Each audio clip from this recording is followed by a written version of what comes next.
Rawalpindi test draw की तरफ गामजन। बांग्लादेश की पूरी टीम पहली इनिंग्स में 565 रन बनाकर आउट। मेहमान टीम की पाकिस्तान के खिलाफ 117 रन की बढ़तरी। शाहीन आफरीदी का बांग्लादेश के हसन महमूद को आउट करके दिलचस्प अंदाज विकेट लेकर बेटे की विलादत की खुशी मनाई। विकेट भी बेटे के नाम कर दी। वफाकी वज़ीर इत्तलात का PTI में धड़ेबंदी का दावा। तहरीक इंतशार मुल्क को नुकसान पहुंचाने की सियासत कर रही है जिसका अंजाम अच्छा नहीं होगा।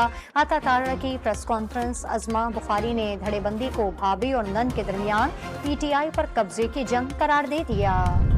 बलूचिस्तान के जिला पशीन के मरकजी बाजार में धमाका। एक खातून और 2 बच्चे जाँ बहक, 12 अफराद जख्मी, 4 की हालत तशवीशनाक। 3 गाड़ियों को भी नुकसान पहुंचा।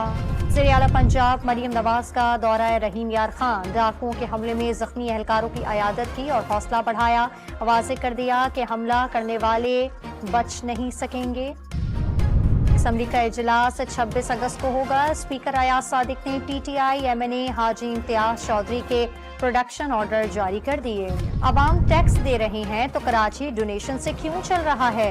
वफाकी वजीर खालिद मकबूल सिद्दीकी ने सवालात उठा दिए। दावा किया कि जिन्ना अस्पताल पर सन हुकूमत का 1 पैसा नहीं लग रहा। MQM ने कुर्बानी की खालों से होने वाली आमदनी कहाँ खर्च की? वजीर तवानाई सिंध का खालिद मकबूल सिद्दीकी के बयान पर रद्द अमल। जिन्ना अस्पताल से मुतालिक बयान मज़ाक़ खेज़ करार।